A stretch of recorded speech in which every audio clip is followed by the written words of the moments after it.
Todd Anderson, welcome to the show. Thanks for having me. Pumped to be here. What did you learn from Dr. Jennifer Martin? I learned that sleep is the most impactful behavior that we can take control of. I think it's also the most overlooked. It's most overlooked? Yeah. I think it's starting to not be, but I think over the last decade, as far as, obvious impacts on the body and our health, it's the most overlooked aspect of health and wellness. Do you think people on every phase of their journey should prioritize sleep regardless? Yeah, I think sleep is the only silo. Like if you take health and wellness and put them into silos, like fitness, cardio, strength training, nutrition, and you have all these different buckets.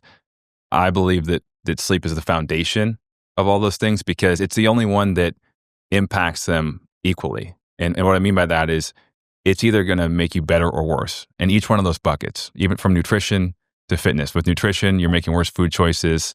Metabolically, you're in a worse spot. Fitness, more endurance, higher pain tolerance. So it's the only one that has a far-reaching impact across all the elements of your body.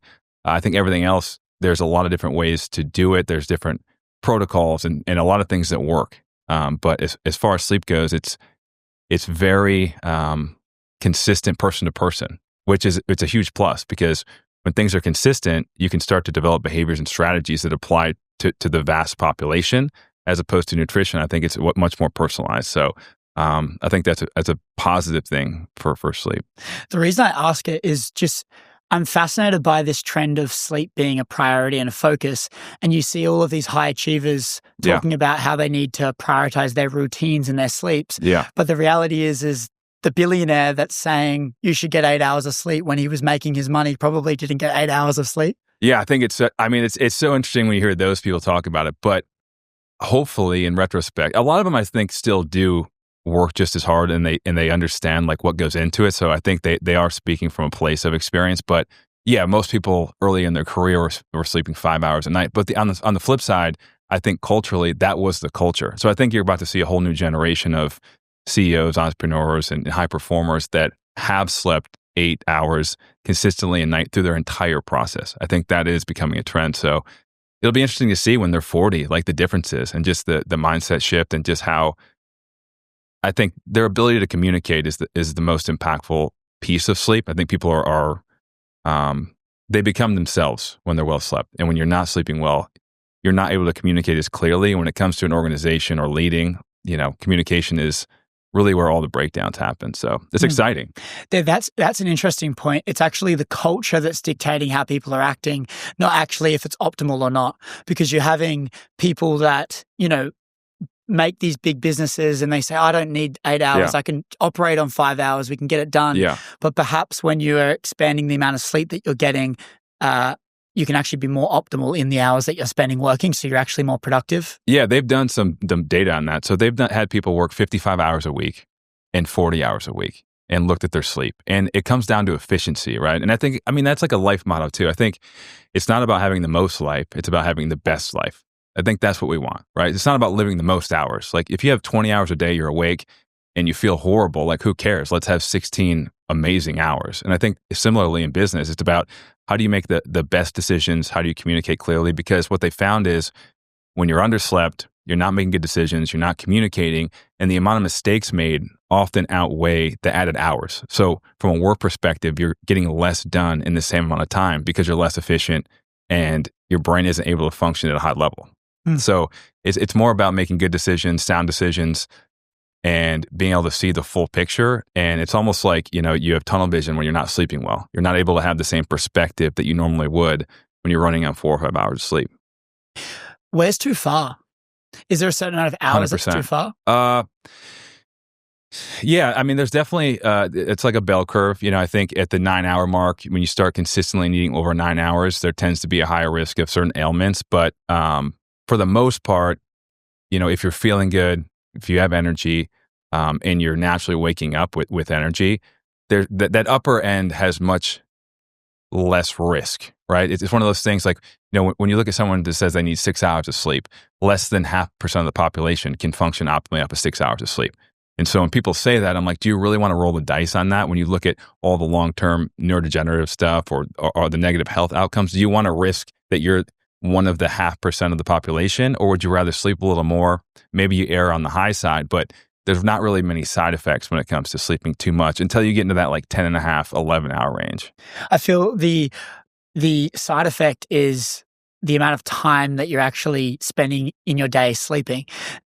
You know, there's this interesting thing where you just see people, okay, I'm going to sleep 9 hours. Yep. Then I'm going to stand out on the balcony or like on the patio, and I'm going to look at the sun for then 30 minutes, and then I'm going to pray, and then I'm going to journal, and then I'm going to do my breath work. And then all of a sudden, like, they're spending probably 12, 13 hours of their day just to be able to function in the other maybe 8 hours of the day.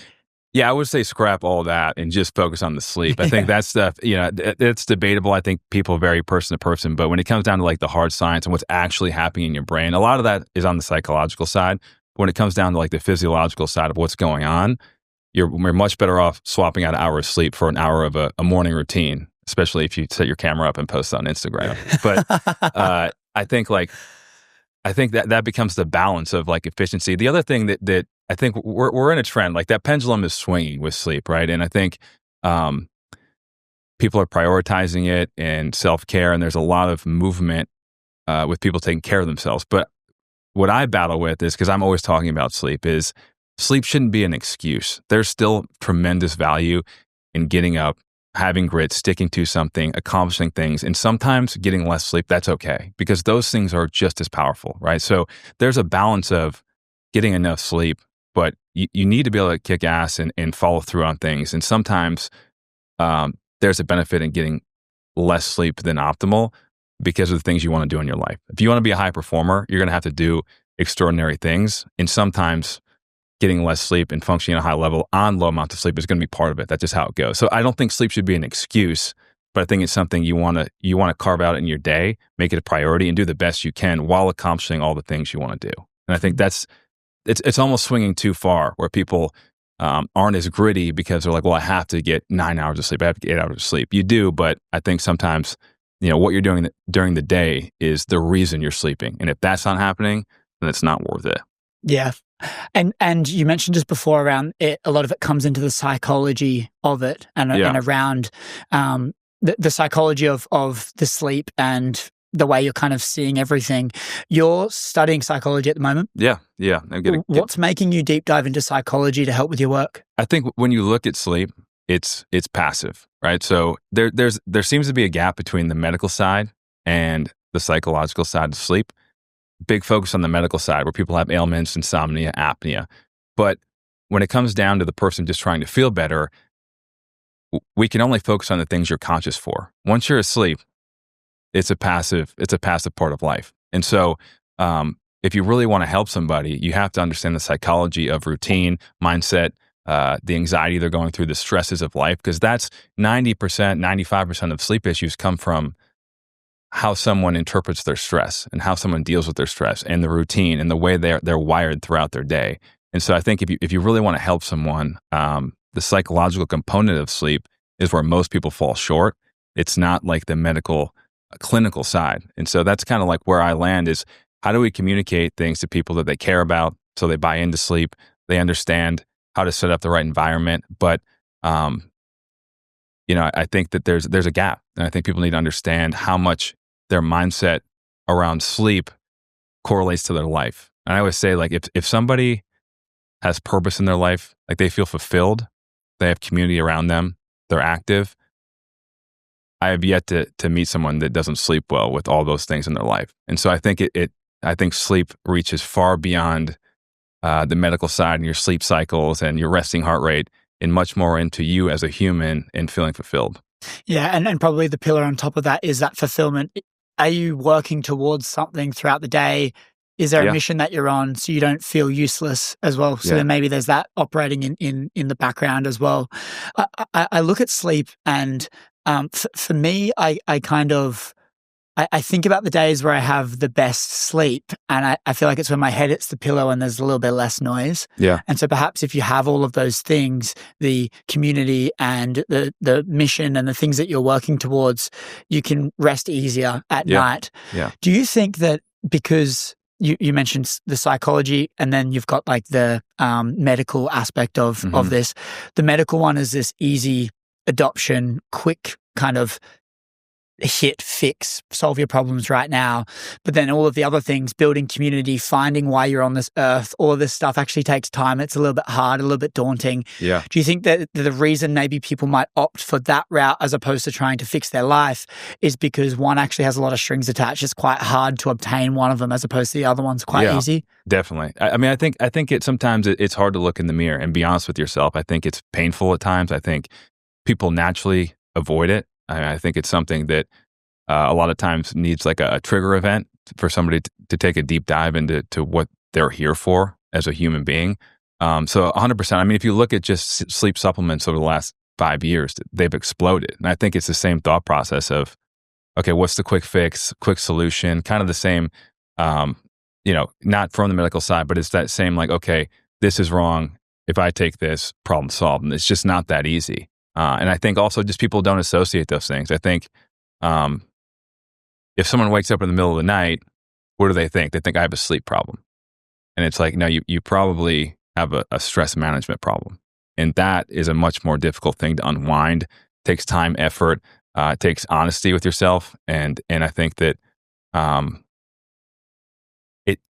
the amount of momentum that happens over someone's life, like the amount of momentum that builds over time, stress-related momentum, sometimes you're so far in it that you don't realize what's happening around you. And so I think that's the other side of it is lack of awareness, just understanding the impact stress is having on your life, whatever different stress it is, because I can't tell you how many conversations I've had with people and they're like, I wake up in the middle of the night and I can't go back to sleep. I have a sleep problem. I need to go see a sleep doctor. I need supplements. I need medication, all these things. And it's like, okay, well, why can't you fall back asleep? I'm thinking about my job and my kids and all these things. Well, that's not a sleep problem. That's you dealing with the things going on in your life. And that's a much different route than going and taking a supplement. When you say stress momentum, what do you mean? I mean by, I think humans, the human brain adapts to change, or I guess it responds to change. And so when you're slowly filling up your pool, like your pool of stress, right? You're getting used to it. Like you're getting used to that water level. If it's cold water, like it's rising, like you generally get acclimated. And I think that's what happens in people's life is they add on stressors. As we go through life, the generic trend, you get married, you have kids, you get a job, you get a promotion, and these are all stressors. They're being layered on. But subconsciously, you're not realizing the toll that it's taking. So I think that momentum builds over time. And where sleep problems arise is just that pool has overfilled. That pool is now spilling out. And so sometimes like that awareness, like you need a reset, you need a shift in perspective, because when things are gradual, the human brain tends to not perceive it as well. And I think that's what happens for most people. Like it's rare that someone just gets a ton of stressors thrown at them in a short amount of time. Like think about you over the last couple of years, right? Your stress levels, it's not like it all came about at once. Like you've had great success and you've continued to do more and more things, but there's stressors that come along with that. And it's probably like you probably don't realize all the layers that have happened over 2 years. Yeah. Do you think there's this element of obviously hard's only relative to what hard you have experienced in the past? And so your ability to deal with the stress becomes easier, which is why obviously like you go through one thing and maybe you perceive that to be hard, and then next time you go through that, it's not very hard again. So maybe you don't feel as stressed. Yeah. And you kind of build up this callousing of your mind and your ability to deal with the stress. Yeah, but I think sometimes that callousing is an illusion. I think that it's you're compartmentalizing it, but it's still existing. And I think you can do that to a certain extent. But I think that at some point, there's a tipping point.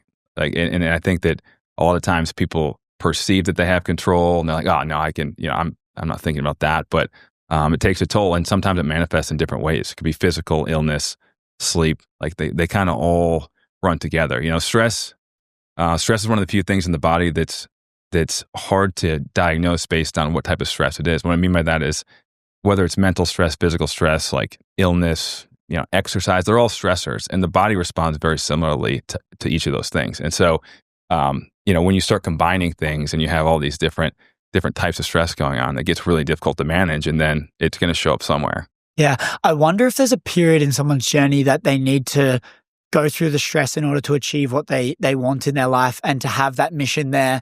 And maybe the pillar is actually awareness, to be aware of what's going on, not just shoving it down and being like, no, I'm fine, I can deal with all of Yeah. it. It's going, okay, like maybe I am going through a period of a sprint in my life that is requiring a level of increased stress Yeah. that I don't really like sitting in, but I know it's not forever.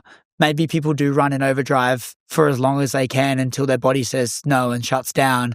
But maybe this missing pillar is being aware of actually what's going on in your life. All of those things that you're compartmentalizing, like, can I name them? Am I aware of Yeah. all of that? So then we can know when things are maybe getting to a tipping point, we can know where we need to back down. Yeah, I think it's important to define that stress isn't a negative thing. It's a normal response, and it's super powerful, right? Like there are times when a stress response is absolutely needed. There's times in the professional world, in the physical side of things, in events where you need a stress response, but you can't have a chronic stress response. And I think that's the difference. Like there'll be times when you're going to push, it's going to be chronic.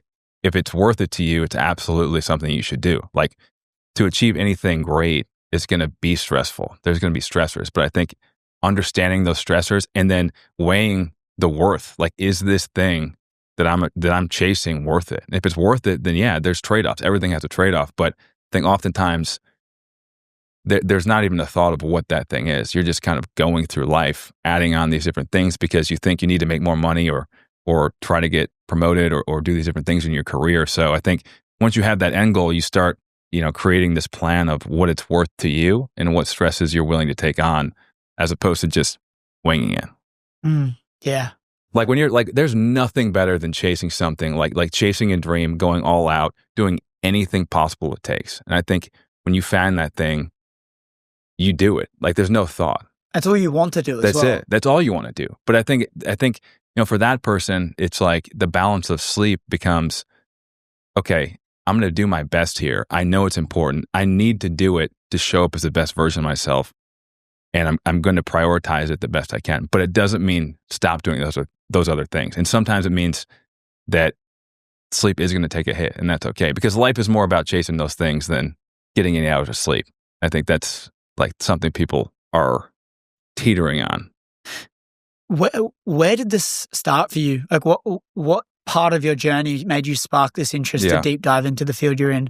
So I wanted to be a strength conditioning coach. I played football. I played Michigan State with the Rams for a little bit, and my strength coach had an amazing impact on my life. I think, you come in as an 18-year-old and you're so pliable as an 18-year-old guy, and I just loved the impact that he had. And so as I proceeded, I thought I wanted to get into that, but I started working with a lot of professional athletes on the strength side of things and getting all these certifications. And then when I spent time with Dr. Jennifer Martin, I just had this epiphany of like, if I wanted to truly help people, like my parents are both teachers, I think that's where it comes from. I was always taught serving people and helping people is a big part of life and my purpose. And so I was like, if I really want to help people, whether it's in performance, fitness journey, body composition, the more I dive into sleep, like that should be the first conversation people are having.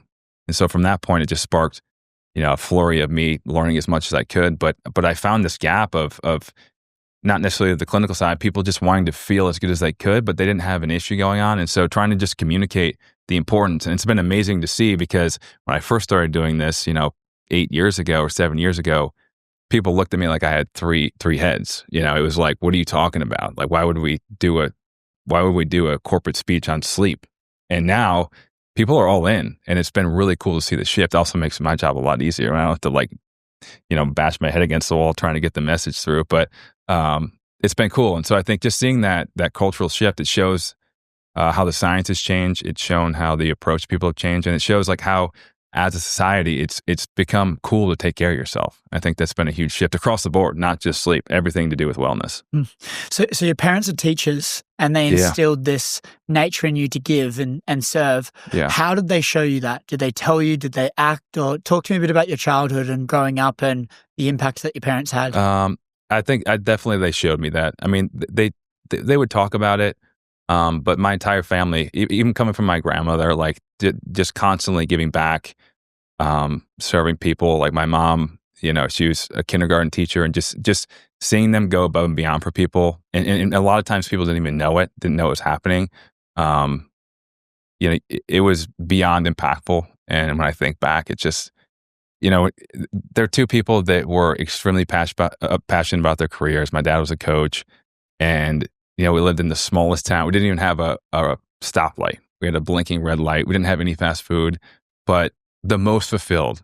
Like, I saw two people that loved their career every single year, and had the best life. And so when I saw, how they were able to do that, where we were with that profession, I think I had a realization that, all these physical things, like all the flashy things, isn't what actually, fills your cup. It's giving back. And I think,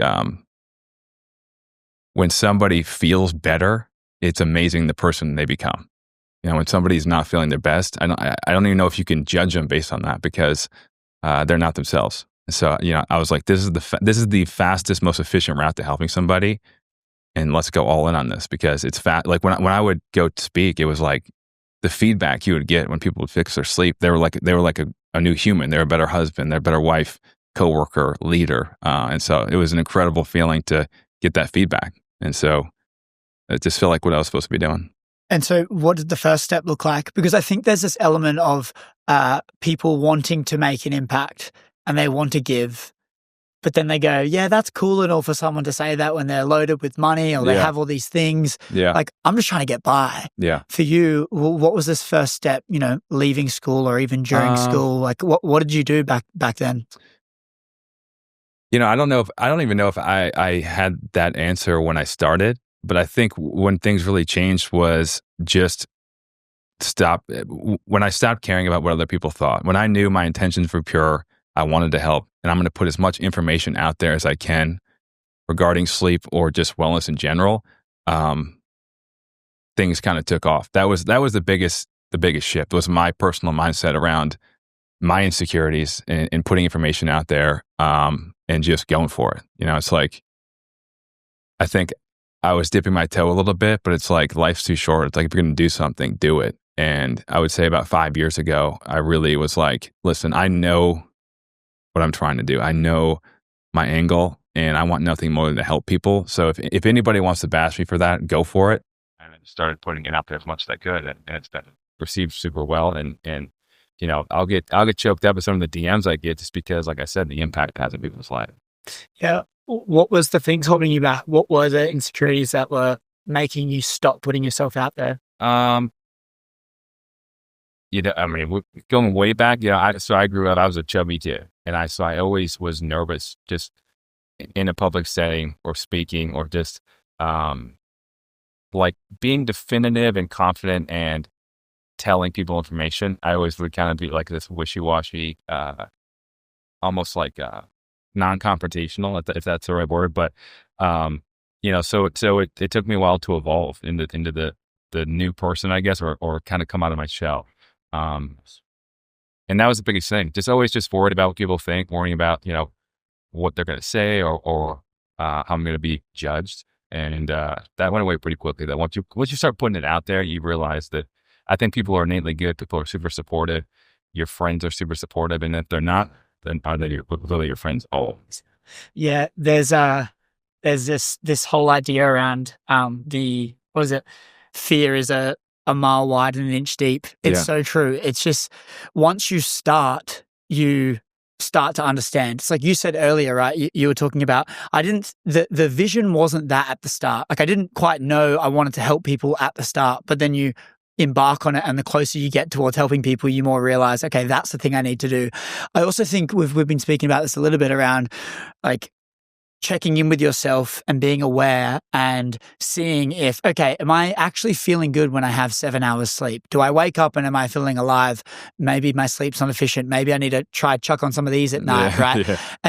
And so for all of these things, it's going like, how do I actually feel? And if it's impacting me in a negative way, maybe we should change something. And a lot of the time when you start out, you don't actually feel anything. You don't really know what to do or what not to do.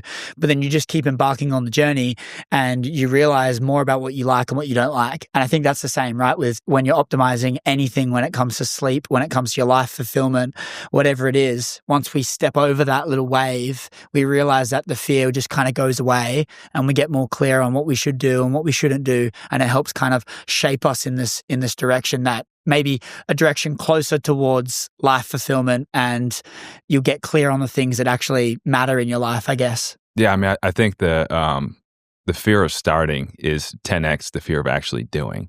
I always like the analogy of an Amtrak train. And, when an Amtrak train is going down the train tracks, a bus could be in front of it and it will blow through the bus, like unstoppable. But when it's still, you could put a pencil in front of the wheel and it will stop the train. And I think like that's the piece of momentum and why starting is so scary. And it's a good analogy of how starting feels. It's almost feels impossible, but once you get the ball rolling and actually just go, anything can happen. It's like I was just talking to my friend Sam. She's here today, and we were talking about just like social media and just like putting it out there and doing the things you want to do, and just like how it just amplifies your voice. And I think, like people I think it's such, like Gary Vee always talks about just putting yourself out there and posting stuff and like not caring. But I think it's one of the most, what's the word I'm looking for? Not lightening, but it's one of the most, one of the best exercises you can do to remove your ego, but then actually understand like how much impact you can have, because you stop caring, you realize how people respond, and you just start putting yourself out there and you really learn a lot about yourself. So I think just like that fear of starting is for 90% of people, the biggest hurdle they'll never overcome. And it's the saddest hurdle, because I think if they did it, they would be immediately overjoyed in the outcome. Yeah. Or they won't be overjoyed in the outcome, but what's the alternative? Yeah. Well, they'd be overjoyed in the outcome eventually. Yeah. Maybe not the immediate if they stick outcome. at it, right? Yeah. Because what they learn from it. Yeah. It might not necessarily be a great experience, but I think you're going to at least learn something that's really valuable. It's like, I think life is like stairs, and people talk about success being up and down, like not a straight line. And I actually would disagree with that. I think life is a lot like stairs. And so you can't skip steps. You can't skip to 2 steps. You have to take every single step along the way. And so when there is a failure, that's still a step. And I think it is linear. And I think when you try to start skipping those steps, things fall apart. But, for every failure, it's still building another step. Yeah, that's a cool way to put it. It's the whole thing around you can't skip chapters. No. It's not how life works. Some chapters suck. Yeah, but you need to read every line and meet all the characters and get slammed on your face a couple of times and realize that, okay, well, that's actually part of it, because now I've course corrected a little bit and I know a little bit more about myself. The thing is about momentum, what you were saying before, though, there's a new fear that I've obtained now that I've built the momentum, and the fear is losing the momentum, because you realize how hard it was to obtain the momentum. And so you go through this quite dark tunnel of starting and throwing yourself in the deep end and realizing how hard it is. It's so much harder than you expected. And then you finally reach some light and you go, I don't want to lose the light. Yeah. And so there's this fear of losing the momentum. And then for me, having this fear of losing the momentum is resulting in probably not enough sleep. Yeah. Maybe certain things in my routine lacking. Yeah. Certain things in my life where I'm actually probably very under-optimized and I know it, but then there's this underlying fear that's kind of lurking with me when I try and optimize, because I go, I'm wasting time, I'm doing all this stuff. Have you ever worked with people that have been in that state to help them in terms of like being able to regulate and make sure that they're staying on top of those things to optimize for longevity? Well, I mean, in full transparency, I mean, I have that issue too sometimes. I think everybody anybody that's accomplishing things they want to accomplish, I think has the feeling of not wanting to lose that. And I think that's an example of a stress that can be valuable. I think it's something that you have to be honest with yourself about. I think it's something that can be useful. It's something that if you didn't care about it, it wouldn't be there, right? And so that's a piece of it. But I also think it's always circling back to why you started. And when you say you got some light, or you have momentum towards what, right? So like, I guess going back to that purpose, like why did you start this? I'm asking you. Yeah. Well, yeah. I mean, I guess the goal is being realized, and maybe it's course corrected. And it's not exactly what I thought it was going to be, but it's a variation of what I actually set out to achieve. And so I've now obtained an element of that. I'm still, I mean, as any type A person, the goalpost does get extended, but there's a sign of progression because of all of the period in time in which there was no progression. Yeah. And I would consider that being dark. And the reason for that is because it's not the plan. Like you don't want it to be stagnant. Yeah. But what I've realized more and more, and it applies to everything in life, is that this stagnant part is actually the only reason the light exists. Yeah. Because everything would just be normal. Yeah. The exact same. But there's this element of looking back at all of that and realizing how hard and how lonely and how isolating and how much uncertainty and sleepless nights I genuinely had because of what it took to get me to where I am today. Mm-hmm.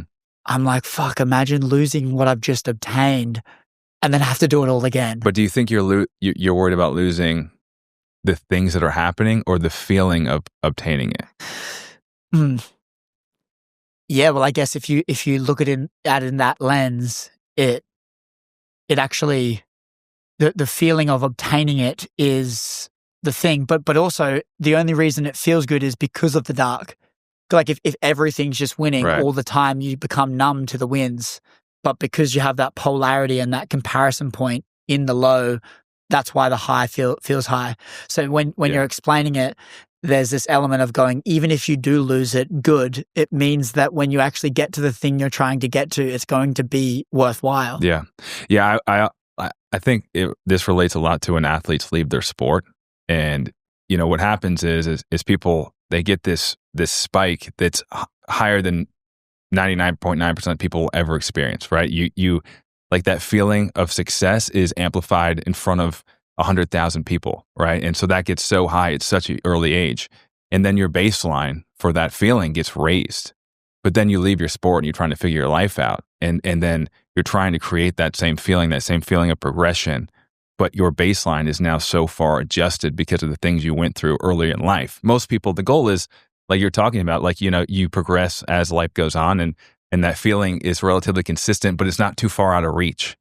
So I think, with the mental health side of athletes particularly, it's when that baseline is so high and then you're starting your life over and it's so far out of reach, I think it's a recipe for disaster.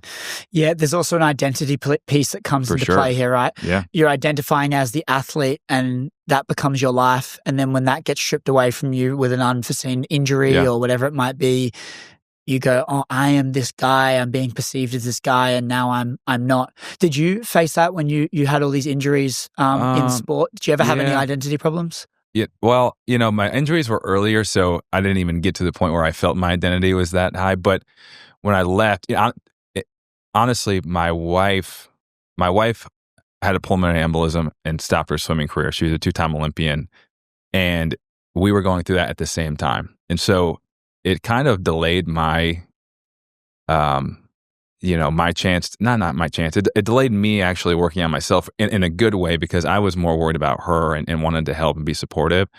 So mine came a little later, and I definitely had a moment where I was like, what is my purpose? What am I doing? And I think you always have that thought to some extent. I don't think that ever fully goes away, but I've gained clarity. And I don't know. I think with the identity thing, I think it's more about feeling like.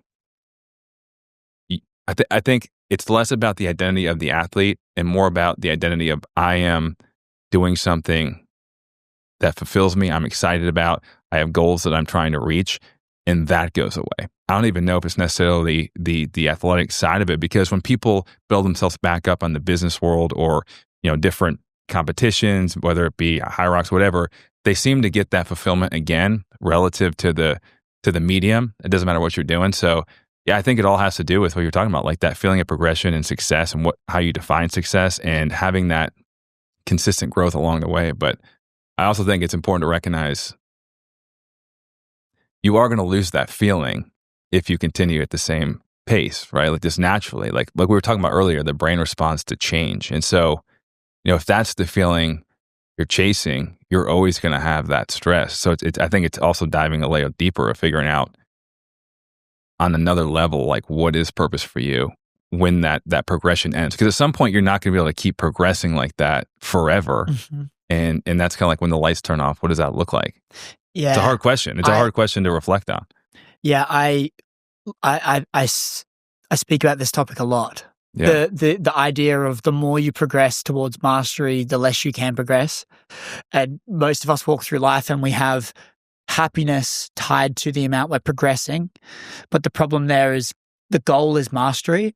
And as we get closer to it, the less we can progress. So if our happiness is tied to the progression, the more we get closer, the less happy we'll be. Yeah. So we're progressing towards a goal that is going to result in less happiness. Yeah. So what's the point of the goal? And so it's developing an intimate relationship with loneliness and being okay with not progressing because you're tied to a greater mission and something that's maybe bringing you closer to, I don't know, life fulfillment, I guess you could say. There's so many pillars to it, but I like this idea and what you keep bringing back to, like thinking that one step deeper. I feel like there's a lot of things in everyone's life where we are being a little bit short-sighted with our views and how we're acting, and maybe we want something and we want it now, but perhaps obtaining it's not even going to get us what we want. And if we just ask a step deeper and a couple of questions deeper, we'll actually come up with answers that are more long-lasting. Yeah. Well, and I think a lot of those questions you're talking about are asked at 3:00 in the morning when people can't go back to sleep. And that's why it always comes full circle of that's most of the people that talk about their sleep. It has nothing to do with their actual sleep. Damn. Yeah.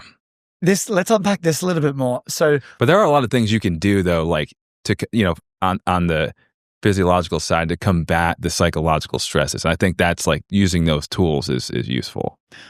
What do you mean by that? Well, like breath, for example. You talk about doing breath work all the time. It's like there's nothing that's more impactful immediately to your nervous system than your breath. And so it's not like, I think it's learning the techniques and strategies to reel back in your brain and use like psychology combined with like the physiological response of these different protocols to help keep you, between the lines. And I think that's where people just unravel if they don't understand like how the body works, breath, exercise, all the different things that can bring you back closer to midline. Then things get out of control. You diving deeper into the topic of sleep and psychology and just understanding how people work and what we can do to optimize our life. Has there been a point where you feel like the rabbit hole's quite deep, and is there any like increased amount of pressure that you've had in your life by diving deeper? We talk about like you mentioned it on another podcast. I can't remember what it was specifically. Being addicted to your progress of your sleep. There was a word for it. Orthosomniac. Yeah. There's also orthorexia, the addiction to eating whole foods and eating clean. Yep. And a lot of the time they end in the same sort of outcome as, say, anorexia or whatever these extremes are. Right? It becomes a mental illness in a sense. Right? Yeah. There's this fascinating thing that I always like to ponder and check in on myself if I'm taking things too far, because being a high performance person, we want to optimize all these things. Don't want to eat carbs before I record because I want to increase my creatine. I want to do all these things. And I wonder, when I look back at my high level athlete days, when I was trying to become a professional athlete, I was looking at the people that performed the best, and they were the ones that mucked around a lot all the time, and they didn't take it as seriously, whereas I would be doing all of the extras and doing all of this stuff. Yeah. And there's got to be something in that if we apply it to life, where we look at an athlete that performs so well on game day, which is when it matters, Dennis Rodman, all these people that Michael Jordan, where they are a bit lighthearted. My good friend Hunter McIntyre, who's the Hyrox world champ, he will like do a massive camp and train just insanely for 4 months straight. And then he'll just have a massive night on the beers a week before his competition. Yeah. Not sure how optimal it is, but his thought behind it is, and he doesn't have to do that every time, but he's done that a lot of times.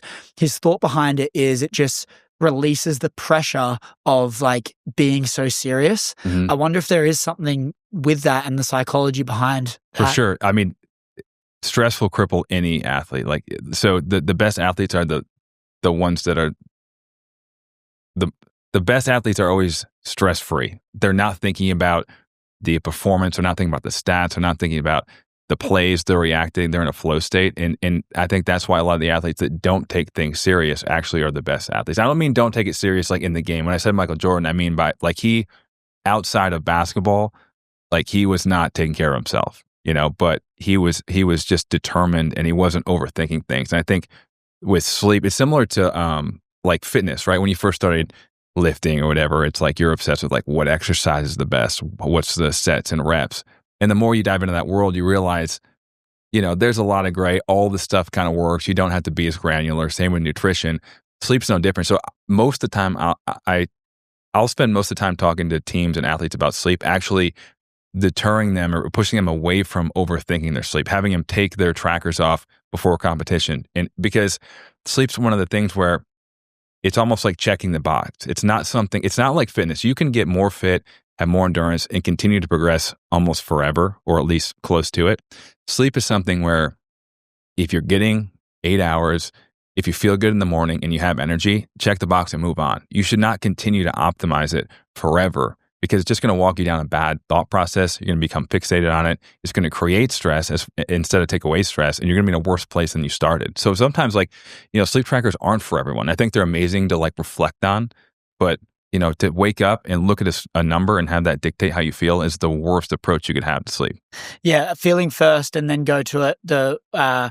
Like with my Whoop, the only reason I would really track things is when I'm trying something new to see if it actually affects me positively or negatively. But for the most part, letting a number on a screen dictate how you feel over actually how you feel is a pretty slippery slope. And this is when I was promoting them, what I would recommend to people is if you are overthinking the numbers, take the damn thing off. Yeah. Look at it and help it be a guide, but take the thing off.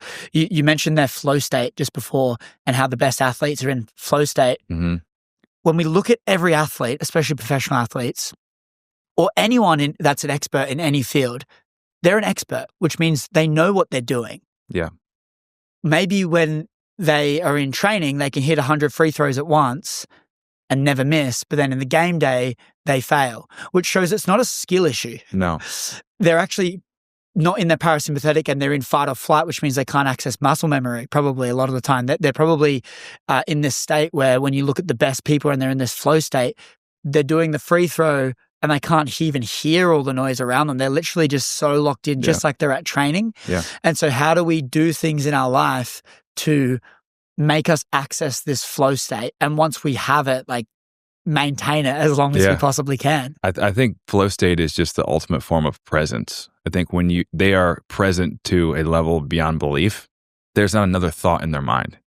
And you think about anyone that starts to have an issue with performance, it's usually thoughts creeping in, the lack of presence, more and more so. The less presence they have, the more external thoughts and predictions of what's going to happen, the less of a flow state they're in. And so I think even in psychology, when you strip it down, when people are dealing with anxiety issues, just going to therapy, they do things to bring them back to reality, bring them back to being as present as possible to reduce anxiety. So stuff like rubbing your fingers on your leg and bringing that sensory impact to your fingers. And so I think the sport is no different. When you hit that flow state, all it means is you are fully in the moment. You are thinking about nothing else. You're thinking about no other outcomes or things that could happen other than you performing the task at hand. And so I think the more things you can do that get you in a mental place that you do forget everything going on in your life, the more you can start to be aware of that and then apply that to other things. And that's just my personal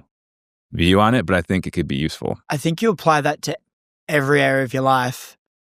Presence really is the superpower. Yeah. Even I've spoken about this a little bit, but Laird Hamilton, when I asked him where his happy place was, and I was talking about being in a big barrel on a wave, he was like, well, sex isn't bad.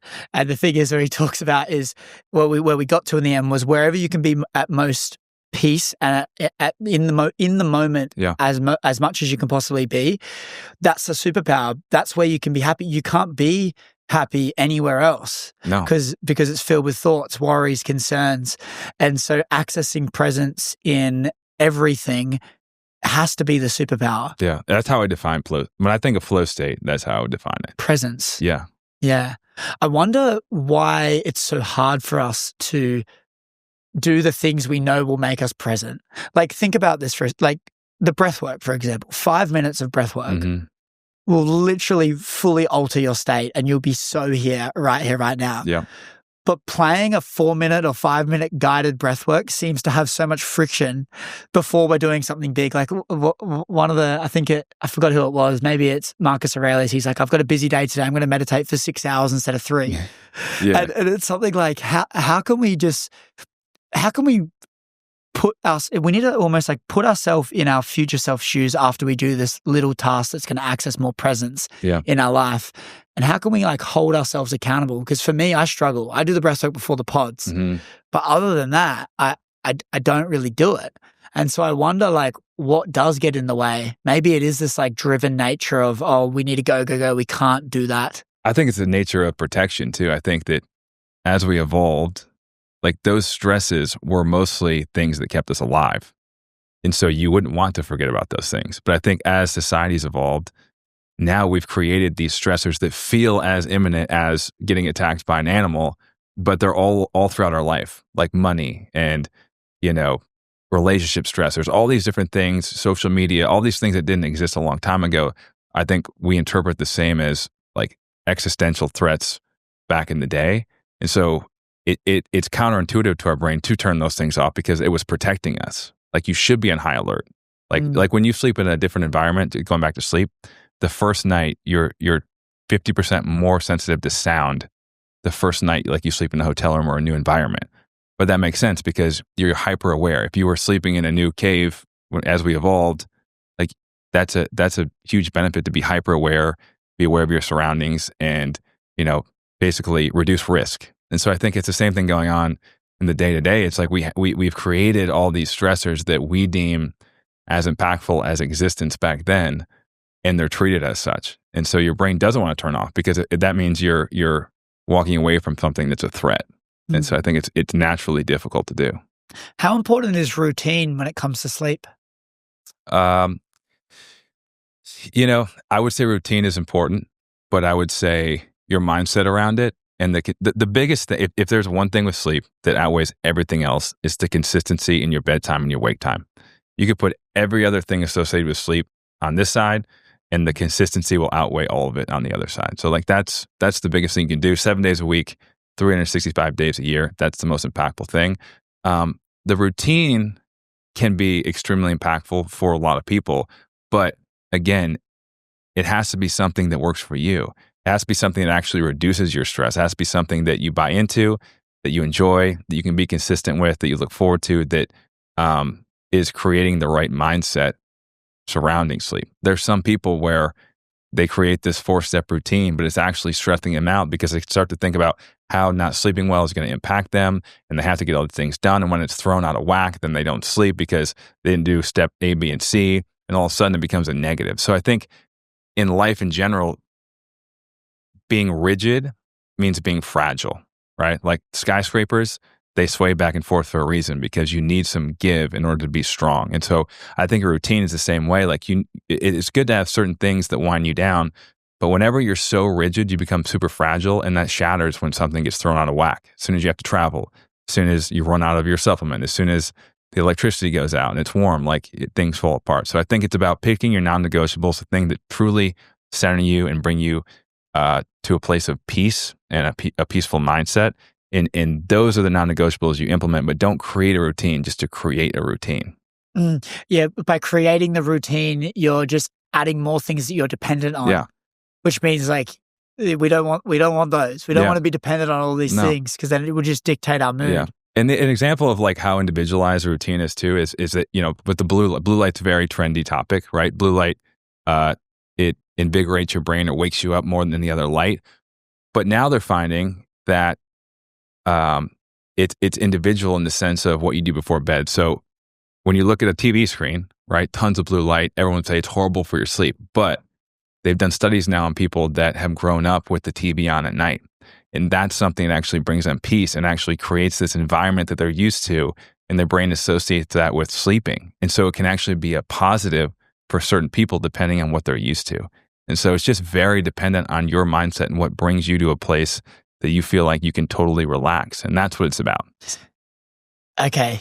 Yeah, this Makes a lot of sense. I guess the ultimate thing is, yes, we shouldn't do blue light. Yes, we shouldn't have There's certain rules. We should not be having these. We should not be having these at the times that we're recording right now. But I guess at the end of the day, how can we access the most calm and at peace in our life?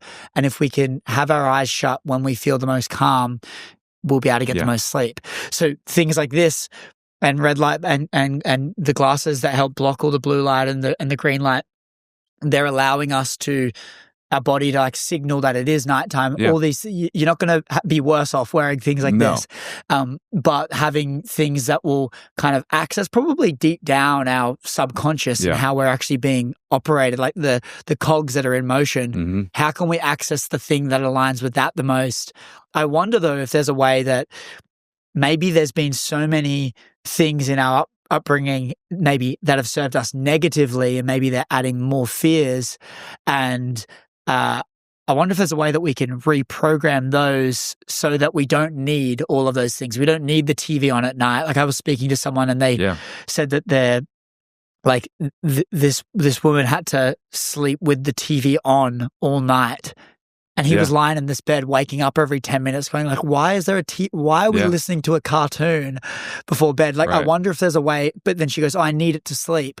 I wonder if there's a way we can reprogram these things that we feel like we need, because perhaps they are actually probably negatively impacting us. For sure. Yeah, I think you definitely can. It just takes time. Yeah. You know, and I think it's important to realize what's realistic and not expect immediate results with those things. But as far as sleep, I think the environment, like your environment, is more impactful than people realize. Like your bed needs to be a place for two things: sleep and then one other thing. Those are the only two things. That's a different podcast. We'll talk about that. But those are the only two things you should do in your bed. And so anytime you're doing anything other than sleeping in your bed, your brain is associating that feeling, right? So answering text messages or emails, those are small level stressors. And now you're starting to associate stress with your bed. You wake up in the middle of the night and you start to feel like you can't go back to bed. The more and more often you have that feeling in your bed, you associate your bed with that feeling. And now it's not a good place for sleep. It's a place of stress and anxiety for not being able to sleep. And so when you start having those feelings, the best thing you can do is get out of the environment. Protect that environment. Protect your bed with your life, because that's the sacred place for sleep and sleep only. And once people create that space for themselves, that usually elicits a pretty big change. Yeah, perhaps there's a level of agency that needs to be had to be able to check in on yourself and see how you're feeling. Do you think a lot of people just live in denial? They maybe wake up feeling sluggish. They wake up not feeling very good, and they just go like, oh no, it's a problem here. I'm fine, or whatever it is. And people aren't even being aware of all of those things, which is making them feel like shit. Yeah, I don't know if denial is the word I'd use. I think it's a lack of awareness. I think because it happens gradually over time, that's just the norm. You know, you're talking about years and years of issues that build up, and you don't even recognize the change. And it's hard to have a big perspective shift in how you feel. Like there's only a few things you can do that actually allows you to feel how you used to feel. So I think it's more of a lack of awareness. I think people don't realize how good they could feel. Maybe they never did feel that great. But oftentimes when you ask someone to think about how they slept as a kid, all of a sudden, like, things start to come back. You know, you sleep through the entire night, you wake up, you have energy. And I just think that people like let it go on for so long. And it's not, you know, it's death by 1,000 cuts. It's not like, oh, I have sleep issues all of a sudden. It's, you know, you're talking, you know, a couple of disturbances, and all of a sudden over the course of 5 years, you're sleeping 4 hours a night, waking up multiple times, having a whole bunch of anxiety surrounding your sleep. And so I think it's just a gradual progression that's often, you know, slips under the rug. And where did Dream, your company, come into play here?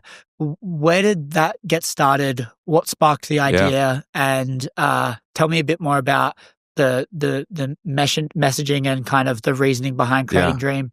Yeah. So the birth was from me speaking about sleep. So I was speaking about sleep. Then my partners were on a similar journey, and they had a pretty life-changing experience with sleep masks, just them helping their sleep, and they had a bunch of sleep problems. So we had met, and I was going to start doing things with the mouth tape and breathing stuff. And so, we're super aligned and we teamed up. But it came from a place of just being asked 1,000 times what people should use. And when we looked out in the marketplace, there wasn't a brand that was for high performers, that were for athletes, that had the messaging of, listen, if you want to be the best version of yourself, you need to focus on sleep. And it's okay. It's okay to prioritize sleep. It's not selfish. It's actually selfless. You're pouring yourself into other people. You need to take care of yourself and be that best version.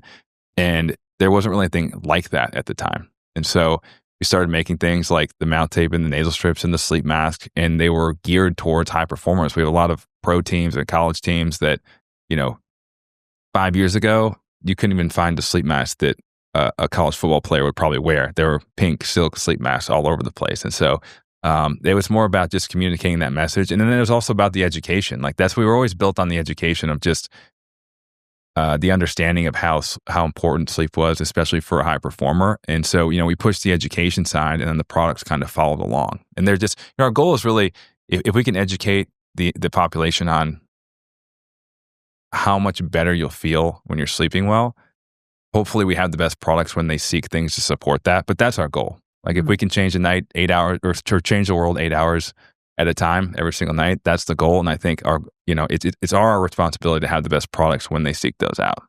Yeah. I feel there's a level of confusion, people getting into it because they see some maniac with a nose strip on, mouth tape, some glasses and an eye mask on their forehead, ready to go to bed. And that's me. And and like people just think, what's going on? And it is getting more and more acceptable and normal. Yeah. Where do you tell people to start? Because they'll go on your website and they'll see all of these great products, and there'll be people like me that use them all. But what's one that you always tell people, like, just try this? I think the sleep mask is the most underrated product. Okay, because I have never woken up with it still on my face. You got to tighten it up. Really? But then I feel like it's too tight. Yeah. I always wake up with it up here. Well, that probably doesn't even matter. Okay. The reason I think it's so impactful is it's the easiest, cheapest, consistent routine. Like I think when you think about sleep, you want things that are easy to replicate no matter what's happening, right? So you can take it with you anywhere you go, complete blackout. And then the other side is like the psychological component of just triggering yourself to sleep. So when you put that thing on, boom, it's time to go to bed. I think that's what it's about. So when you start to build that into you talk about routine, like that's a piece of the routine that is so easy, so fast, is so easy to replicate no matter what's going on. Like that is something that can be impactful. Like that's probably the most, when I talk to athletes, in particular college athletes, when they start using a sleep mask, it changes their life because most of them are just on their phone, they're scrolling. Like there's no wind down, there's no separation of their bed and phone and all this stuff going on. And all of a sudden you're consciously committing to going to bed, and they fall asleep way faster and they stay asleep. And it's hard to have something that has that big of an impact. There's something in that. There's this element of going like, this is allowing me to unlock routine, peace easier by having that thing. So being able to develop a norm of, okay, I'm putting a sleep mask on, that means bedtime, and your body signals it, probably even feels the thing around your head. The tactile side. And so I love this idea of like, it doesn't actually matter if I wake up with it off. Yeah. You're already asleep. It's like, okay, well, it helped me get to sleep, and that's what matters. Yeah. And for me, honestly, the most life-changing ones, it has to be the nose strip and the mouth tape. And I think my nose is just clogged, and it really is. And honestly, when I track my sleep on my Whoop, it's day and night difference when I wear those. And so maybe there's this element of, okay, the eye mask is going to help build this routine of helping my body get to sleep. It signals to me that it's time for bed. And whether I wake up with it on or off doesn't matter. I still got to sleep easier because of it. But then improving actually efficiency of sleep, making sure that you're breathing through your nose, X, Y, and Z, and then you're implementing those things. And I mean, you've got all the rest of the things, but that's kind of where my brain's going. Yeah. So I think the most impactful for your actual, like on the physiological side, your sleep, the mouth tape and the nasal strips. I mean, I've been mouth taping for 7 years. I had mild sleep apnea, did a whole bunch of sleep studies. I had no idea, but I started mouth taping. James Nestor released his book, and I started mouth taping, felt night and day better immediately. And that never happens with sleep. Like rarely do you have that perspective. Right. And so did all these sleep studies and had mild sleep apnea, started doing the mouth tape and the nasal strips, and it all went away. And so, when you think about sleep, right, it's really the most relaxed your nervous system will be. When you think about your nervous system, there's a direct link between your nervous system and your breathing. Your breathing is the steering wheel for your nervous system. So when we start talking about sleep, it's crazy not to speak on your breath as one of the first things we address. And I think just bringing awareness to your breath before bed goes a long way, because you start to realize how impactful it is. And I think breathing has become so overcomplicated. There's so many protocols, this, that, and the other thing. But at the end of the day, if you compile every single protocol there is out there, if your inhales are longer than your exhales, you're going to ramp your nervous system up. If your exhales are longer than your inhales, you're going to down-regulate your nervous system. So if you just start focusing on long breaths, long, slow exhales, breathing through your nose, that's the other piece. Like nasal breathing is extremely powerful. Like so many positives of nasal breathing. Everyone should read James Nestor's book, but Breathe is the book. Yeah. And it's like, I don't know how that's not thought of right away, because on the clinical side, the first thing people test for is sleep apnea, which is a breathing related clinical issue. And so, there's this disconnect, but I think, when you're breathing well, when you're breathing to optimize your nervous system, you're producing the nitric oxide in your nose, you're basically aligning yourself for sleep. And so start with breath and then work yourself back. Yeah. I think the common denominator with this conversation though is accessing presence. Yeah. When you're got an eye mask on and then you're thinking and you're like feeling the air enter your nose, and then you're consciously trying to slow down the breathe on the exhale, you're not thinking anywhere else. You can't. Right? Yeah. And so like all of these, I love this because it's de-supermaning all of these modalities and everything. Yeah. It's like, go and buy the mouth tape and the nose strip and the eyeglasses, and do it all. I highly recommend it. Game changer, life changing for me. But at the end of the day, if you can't do any of that, just shut your eyes, put your phone out of your room, maybe open up a book, I don't know, and just focus on what you can control. Be there. Yeah. Breathe. 100%. I feel like there's this conscious awareness that we could have that would actually change and solve most of our problems. Like if we can just stop being here, there, and everywhere, we can just be like right here when we're trying to do something in our life like so important that's like sleep. Well, that's the trick, is how do you flip that switch? Because being here and there is super useful trying to accomplish a goal. Yeah. Like you need to be there and be thinking about being there. But then can you turn that off when you need to? Yeah, and recognizing that the sleep is actually getting you closer to the goal, because then your waking hours are going to be impactful. And I actually think that connection, like people are making that connection and they're fully believing in that connection. And that's the reason why you're seeing the shift. People are buying into that fact. So if they can relate what they're trying to accomplish to sleep, then it's actually achievable. When they're thinking about accomplishing this thing, and then they start to actually believe that sleep is going to pour into that, then it happens. And before that, it will never happen. And it hasn't happened. That a lot of people still battle. Like, will it really make me better? Will it really allow me to make better decisions, be more efficient, actually get more done? And I think once enough data or whatever, whoever communicates it to them, once that light turns on, then the changes happen. And you're seeing that starting to happen across all the CEOs, the entrepreneurs. Like they're starting to buy in and actually do it, because you wouldn't be able to turn it off if you didn't fully buy into it. Yeah. And so it's really important to have the mission and have the thing that we're striving towards. But I think realizing that like you trying to sprint in every way, shape or form doesn't actually necessarily result in you getting the outcome as quick as you could. Or are you actually sprinting if you're not sleeping? Yeah, or are you just on a brisk walk? Yeah, you're jogging. I think people think they're sprinting, but they're actually like, they're just out for a run. Yeah. And they could be sprinting. I think it's like, defining what that looks like. Yeah. So like when you're on a run, when you're hungover, it's quite hard, but you're not moving as fast as when you're fresh, but you still feel like it's very hard. And so maybe people confuse hard work with being depleted.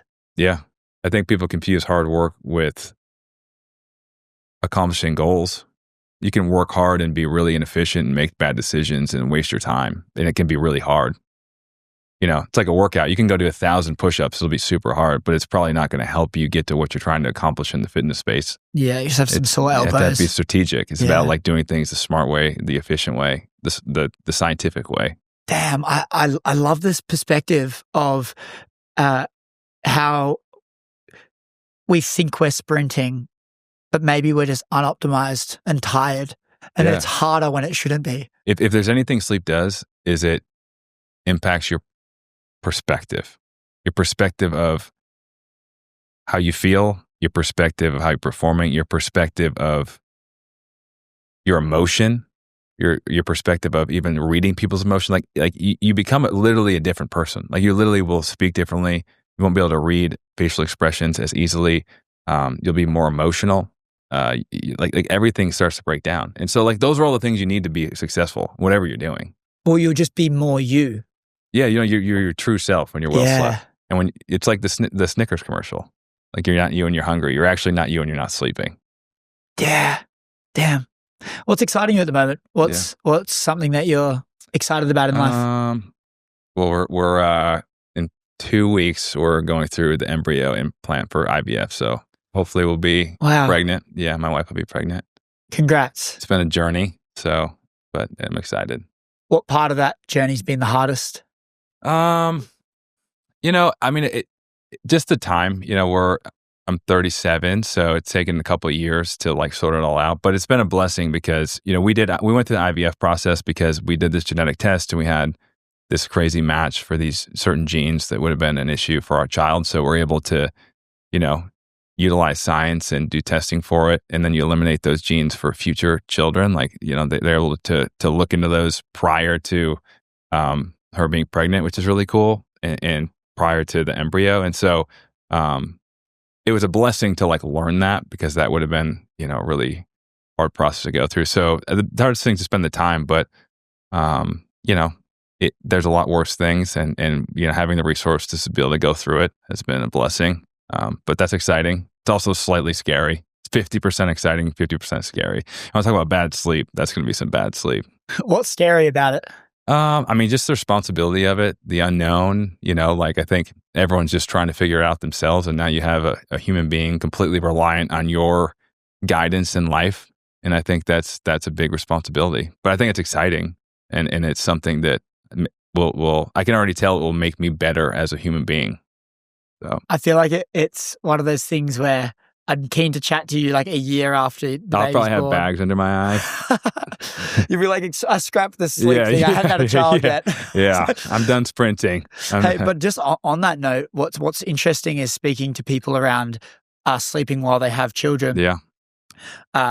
Night nannies, interesting enough, the ability to be able to afford a night nanny is so powerful because perhaps waking up 8 times throughout the night to look after the baby is actually not being there for the baby, because then throughout the waking time, you're depleted and tired, so you're not 100%. giving them your full self.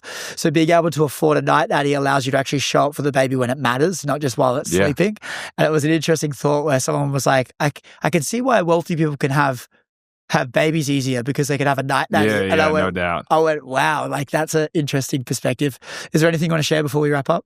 No. No? That's great. I'm going to shout out Dream.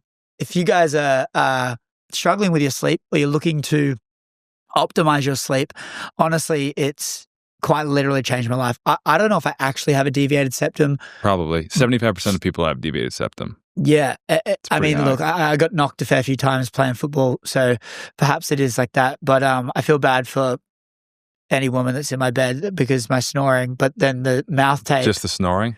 Or other things? No, definitely not the other things. But it's the mouth tape and the nose strips have quite literally changed my life. When I started putting these on, I remember when I first discovered them when I was living back in Bondi.